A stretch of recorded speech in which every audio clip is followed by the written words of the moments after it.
Stem cells are undifferentiated cells that change into specialized cells, and stem cells exist throughout our whole body, but they're concentrated in the bone marrow, and that's why in this case we targeted the bone marrow for harvesting.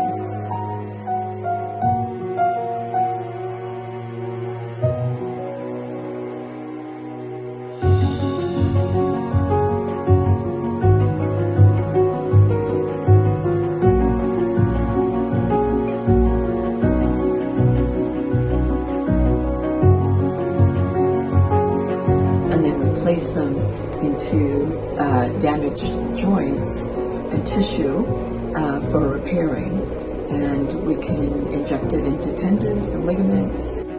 We see great results. The outcomes are very good, and according to the data, there's an 85% success rate with this procedure.